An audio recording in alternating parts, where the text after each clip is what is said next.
दूसरा कॉन्सेप्ट शुरू करता हूँ जो कि डिपेंड करता है आपके टाइम इंटरवल्स पर, यानी कि आप कह सकते हो कि एक समय जिस पर हमें पता लगे कि मार्केट मूव देने वाली है। अब वो रेस्पेक्ट अपसाइड देगी या नीचे की साइड देगी, वो थोड़ा सा कंफ्यूजिंग होता है क्योंकि उसे तो हम लोग कैलकुलेट कर सकते हैं ब्रेकआउट या ब्रेकडाउन से, लेकिन वो कब देगी इसका आंसर निकालने के लिए मैंने कॉन्सेप्ट क्रिएट करा है which is known as the range analysis.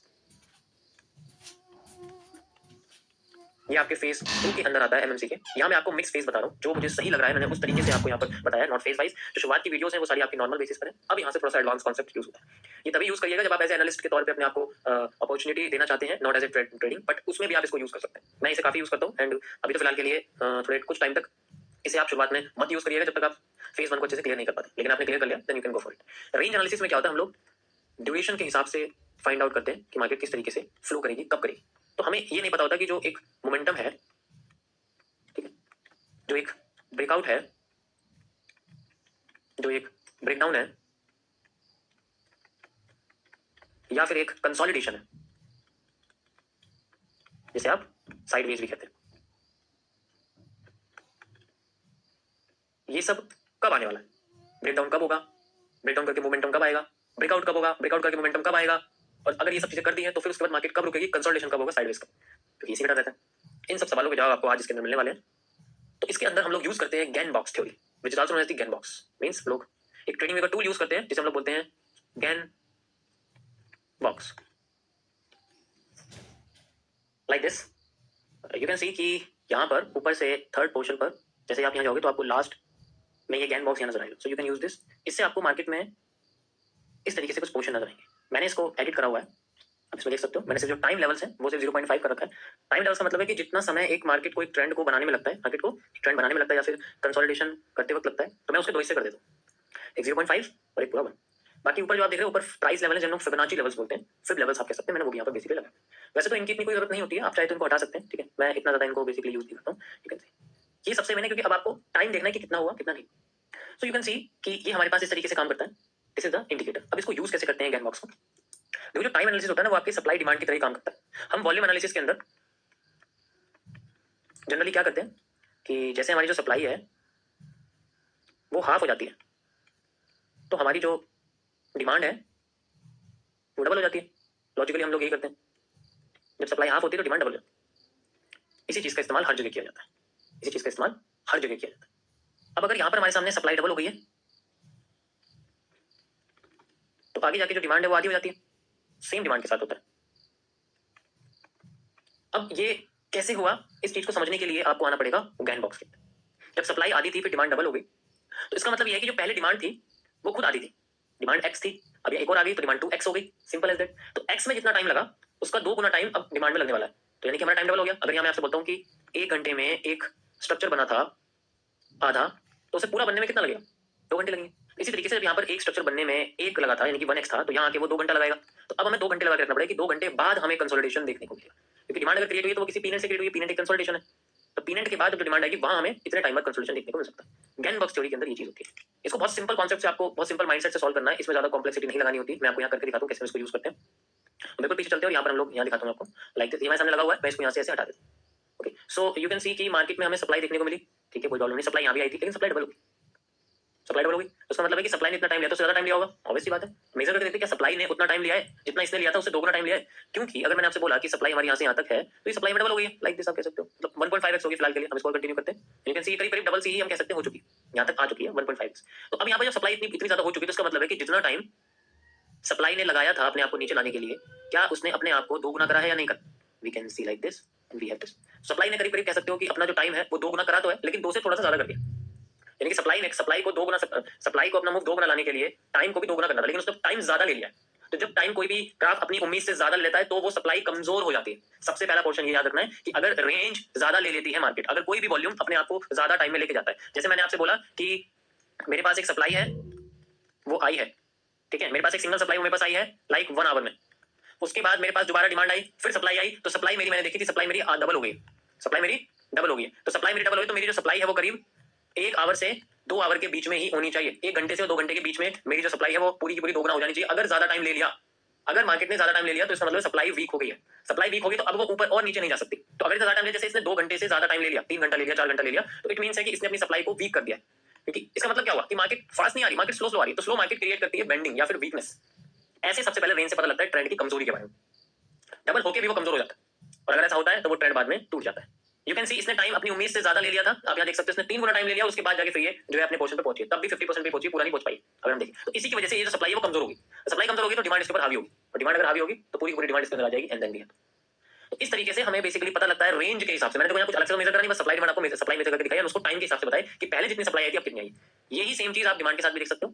देखो यहां से डिमांड आनी शुरू हुई है लाइक दिस, फिर ये डिमांड यहां से शुरू हुई है। यू कैन सी हमारे सामने जो एरिया है वो यहां तक बैठेगा, ठीक है। मार्केट को कब तक आ जाना चाहिए था, यहाँ पर मार्केट को कब तक आ जाना चाहिए था, यहाँ तक मार्केट, यहाँ तक डिमांड पूरी हुई है हमारे पास, ठीक है। तो यहाँ से शुरू हुई है, तो इसके बीच में जितना टाइम आया मैं गैन बॉक्स से मेजर करता हूँ लाइक दिस, यहाँ से लेकर यहाँ तक हमारे सामने टाइम निकल के आया।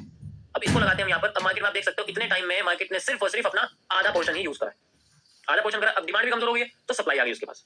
अब मार्केट को अपना जो टाइम है वो डबल करना है अपने टारगेट को पहुंचाने के लिए। इसमें तो ये बहुत टाइम ले लेगा, इसका मतलब है कि डिमांड भी कमजोर हो गई। अब ये दोनों ही चीजें ऐसी होगी तो मार्केट कंसोलिडेट हो जाएगी। जब किसी के पास भी पावरफुल पोर्शन नहीं है, किसी ने भी अपने समय से पहले मूव नहीं दिया, तो ट्रेंड नहीं बनता कभी। आपने देखो कभी अगर ट्रेंड हमारे सामने कंटिन्यू हो रहा है तो उसके अंदर एक चीज होती है सबसे इंपॉर्टेंट, कि वो बहुत तेजी से भागता है। बहुत तेजी से भागने का मतलब है कि वो अब अपनी पहले से भी ज्यादा डिमांड देने वाला है, या बहुत तेजी से अगर सप्लाई दे रहा है तो अपनी पहले से भी ज्यादा सप्लाई देने वाला है। ऐसे में वो अपनी टाइम से भी पहले पहुंच जाता है, और वो ट्रेंड फिर कंटिन्यू होता रहता है, वहां मार्केट कभी कंसोलिडेट नहीं करती। अब यहाँ देखो ध्यान से क्या हो रहा है, नाउ यू कैन सी अब यहाँ पर जो डिमांड है वो अपनी उम्मीद से अपनी टाइम से ज्यादा आ गई, वहां तक तो पहुंची नहीं जहां तक हमने देखा था। अगर ये नहीं पहुंची तो इसका मतलब है अब ये जो डिमांड है लाइक दिस, ये हमारे सामने डिमांड कमजोर होगी, सप्लाई आ गई। यहाँ पर सप्लाई आते हम क्या करेंगे, यू कैन सी हमारे सामने जो डिमांड है लाइक यहाँ से यहाँ तक की जो डिमांड है, चाहे मैं यहाँ से यहाँ तक की लूंगा, तो ये डिमांड मेरे पास आई, मैंने इसको मेजर करा, मैंने देखा कि डिमांड मेरी डबल हो गई करीब। अगर मैं यहाँ से मेजर करता हूँ लाइक दिस, तो मेरी डिमांड यहाँ पर डबल हो गई है। डिमांड डबल होगी तो इसका मतलब क्या हुआ, एकदम से फास्ट मूव आया, मार्केट ने अपनी टाइम से ज्यादा मूव दे दिया। मैंने यहाँ से तक मेजर करके दिखाया आपको टाइम कितना लगना चाहिए था, इतना, लेकिन इसने क्या करा, यू कैन सी अगर आप यहाँ से भी देखोगे तो इसने अपने टाइम से भी पहले इसने अपना मूव दे दिया। 50% ही कैंडल बनी है, देखो यहाँ तक अपना मूव यहाँ तक देगी।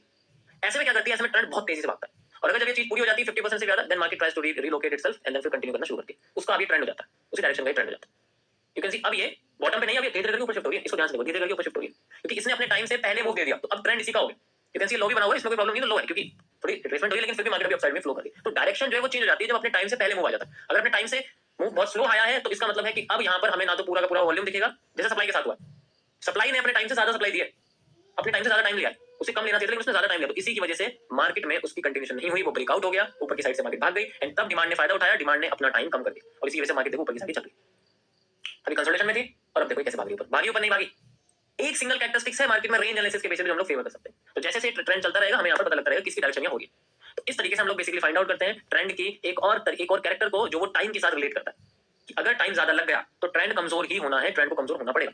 लाइक दिस मैं आपको यहाँ करके दिखाता हूँ। यहाँ देखो, यहाँ पर डिमांड को कितना टाइम लगा है, यहाँ से लेके यहाँ तक इतना टाइम लगा है। उसके बाद जो demand I after this breakout, तो यहाँ से मेजर करूंगा मैं, यहाँ से मेजर कर दिया। अब यहाँ पर आप देखो उतने ही मूव लाने के लिए मार्केट को कितना समय लग गया, डबल।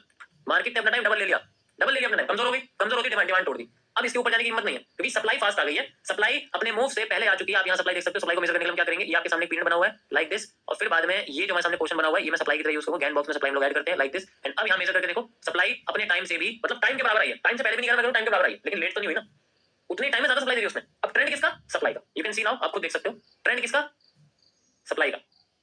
तो this is just the range analysis. ये रेंज के हिसाब से होता है। मैंने क्या बोला, ऑब्जर्वेशन ही सब कुछ है। हर जगह आपको टूल लगाने की जरूरत नहीं पड़ी, आप खुद ही देख के समझो कि हाँ यार ये कमजोर हुआ, अब इसका खत्म हो गया, अब ये पूरा खत्म हो गया। अब इसने अपनी डबल सप्लाई दे दी, आप देख सकते हो डबल सप्लाई, वो भी डबल टाइम में। मार्केट का ट्रेंड बहुत पावरफुल हो चुका है, अब बस की नहीं है बायर्स को इसके ऊपर ओवरकम करने के लिए, अब नहीं जा सकती इतनी आसानी से। तो अब ये क्या करेगी, अपने आप को फिर से डाउन में लाने की कोशिश करेगी, क्योंकि अब सेलर्स के पास ज्यादा वॉल्यूम है, उन्होंने अपने समय से भी पहले वॉल्यूम एक्वायर कर लिया है। डिमांड के साथ ऐसा नहीं था, उन्होंने सिर्फ एक बार करा, वो कंटिन्यू करते रहे, लेकिन आगे उन्होंने अपना टाइम भी ज्यादा ले लिया, तो उसकी वजह से वो कमजोर हो गए, जो कि मैंने आपको यहाँ करके दिखाया। उन्होंने अपना टाइम ज्यादा ले लिया, लेकिन सेलर ने अपना टाइम घटा दिया। जिसने टाइम कम लगाया, जिसने मूव ज्यादा लिया, हमेशा मार्केट उसी की फेवर करती है। Got it?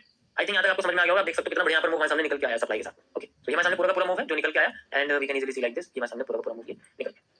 तो इस तरीके से हम लोग बेसिकली जो है मेजर करते हैं हर चीज को, मतलब सप्लाई डिमांड इस तरीके से होता है। और जब हमारे पास में कोई भी बेस आ जाएगा वो तो देखो जनरली देखना ही पड़ता है, but we have the major move. बहुत बड़ा मूव है ये, 1,10,000 से 90,000 पर आ गई है, तो 11,000 पॉइंट का मूव मार्केट ने नीचे दिया आपके फेवर में हिसाब से। इस तरीके से हम इसको यूज करते हैं। ये हर जगह होता है। यहाँ पर अभी आप देखो, ये डिमांड को देखो, मैं आपको करके दिखाता हूँ। ये डिमांड अब आप खुद ही समझ होंगे। यहाँ पर इस डिमांड ने जितना समय लिया था इसने उससे कम लिया, इसलिए डबल हो गई। इस डिमांड ने जितना समय लिया था इसने उससे कम लिया, इसलिए ये डबल हो गई। मैं इसको यहाँ से मेजर करके आपको दिखाता हूँ। यू कैन सी जितना इसने समय लिया है इसने उससे भी कम समय लेगा, आधे समय में कर दिया, तो डिमांड डबल हो जाती है। डिमांड डबल होती है तो मार्केट अपने आप को रिवर्स कर देती है। यू कैन सी मैंने सिर्फ यहाँ रेंज आपको लगा के दिखाई है, and you can see the supply, कितनी अच्छी सप्लाई में सामने निकल के आई है, इस जगह पे आप देख सकते हैं। तो this is called the range analysis. इस तरीके से हम लोग रेंज का इस्तेमाल करते हैं, and then we can find out कि अगर हमारा मूव हमारी सप्लाई से, देखो लाइव स्ट्रीम से अगर देखते हो इतना एक्यूरेट क्यों रिवर्सल्स मेरे निकलते हैं, जस्ट बिकॉज ऑफ दिस। ये ही सब कुछ है, इसी से ही सब कुछ पता लगता है। अगर इसकी प्रैक्टिस कर ली जाए तो आप इसमें बहुत एक्यूरेट अपने चीजों को कर सकते हो। देखो ट्रेडिंग में क्या होता है, ट्रेडिंग में एक चीज होती है हमारी इंटेंशन, हमें इंटेंशन पता है कि मार्केट आपको रिवर्स करेगी, अब वो एग्जैक्ट तरीके से रिवर्स नहीं करती, तो कभी-कभी आपको स्टॉप लॉसेस होते हैं। इसका मतलब ये नहीं कि आपकी इंटेंशन गलत होगी, मेरी इंटेंशन है कि मार्केट यहाँ पर अपना सारा वॉल्यूम खत्म करेगी, बेशक वॉल्यूम बर्स्ट करके करे लेकिन खत्म करेगी। अगर उसने डिमांड खत्म करी तो सप्लाई तो आनी है, वो सप्लाई जब आ जाएगी ना, your intention is right, your analysis right, उससे फर्क नहीं पड़ता कि आपका स्टॉप लॉस हिट हुआ है, क्योंकि आपने स्टॉप लॉस लगाया सही जगह पे नहीं है, जो कि हमेशा हम लोग हायर हाई हायर लो पे लगाते हैं। अगर मार्केट ऊपर उठती जा रही है इसका मतलब है कि भाई हमेशा अपने आप से हाई लगाना पड़ेगा, जो चीजें यूज करते हैं वो एक अलग चीज है, वो ट्रेडिंग में मैं अभी उसके बारे में बात नहीं कर रहा हूं, अभी आपको इंटेंशन के बारे में बता रहा हूं। तो इस तरीके से हम चीजों को यहाँ पर यूज करते हैं। आई थिंक आप लोगों को समझ में आ गई, मैंने बताया बहुत सिंपल है, इतना कॉम्प्लेक्स नहीं है, जस्ट आपको जो है चीजों को अच्छे से इसमें यूटिलाइज करना पड़ेगा, और अगर यूटिलाइज कर लिया तो मैक्सिमम टाइम आपको ये चीज देखने मिलेगी। कभी कभी होगा कि आपको फेल करके दिखाई, देखो मार्केट में हर चीज की 100% एक्यूरेसी नहीं होती, लेकिन मैक्सिमम टाइम तो इसको यूज कर सकते हैं। लाइक आप यहाँ देखो, यहाँ पर आप देखोगे तो यहाँ पर जो डिमांड है उसने अपने समय से पहले डिमांड दी, लेकिन फिर भी वो फेल हो गई। सप्लाई आ गई है लेकिन डिमांड डबल नहीं हो पाई है, सप्लाई आ गई लेकिन वो डिमांड डबल नहीं हो पाई है, क्योंकि कंटिन्यूएशन चल रहा है, कंटिन्यूएशन चल रहा है, एक आप नेगेटिव बैंडिंग कह सकते हो, वो चल रहा है, और साथ के साथ इसको ऐड कर रहे हैं, एकदम ट्रेंड के अगेंस्ट में जा रहे हैं। सबसे बड़ी बात, हम ट्रेंड के अगेंस्ट में जा रहे हैं ना, तो ट्रेंड के अगेंस्ट में इस चीज को यूज नहीं कर सकते, बट फिर भी अगर सिर्फ रेंज एनालिसिस को यूज किया तो यहाँ पर देखो फेल भी होता है। तो ऐसा नहीं कि हर चीज आपकी काम भी करेगी, फेल भी होंगी, लेकिन मेजॉरिटी टाइम काम करेगी। अगर आपके देखने का नजरिया बिल्कुल सही है तो बिल्कुल काम करेंगी, you can win most of the time of your decision. ये आप देख सकते हैं सप्लाई एंड सप्लाई को कितने से समय में इसने पूरा कर दिया है। अब इससे बढ़िया एनालिसिस क्यों नहीं होगा डाउन साइड में जाने, क्योंकि मार्केट पहले से डाउन में, तो मैं डाउन के एनालिसिस को ज्यादा प्रेफर कर रहा हूं रेदर देन बुल साइड। अब यहाँ आप देखो ये किस तरीके से काम किया है, यहाँ पर मार्केट ने सप्लाई पहले से ज्यादा दे दी, पहले से कम टाइम में दी, और डिमांड के साथ क्या हुआ, ये डिमांड थी, डिमांड एक तो चली नहीं पाई लेकिन समय उतना ही बिता दिया डिमांड ने, और उतना ही समय बिता के बेचारी ऊपर जा नहीं पाई, तो फिर से सप्लाई आ गई। अब सप्लाई यहाँ डबल नहीं होगी तो क्या नहीं होगी, देखो सप्लाई कैसी आई है, अब पीछे से सिर्फ सप्लाई यहाँ तक मेजर कर सकते हो आप, यू हैव द मूव। तो इस तरीके से हम लोग बेसिकली रेंज एनालिसिस का इस्तेमाल करते हैं।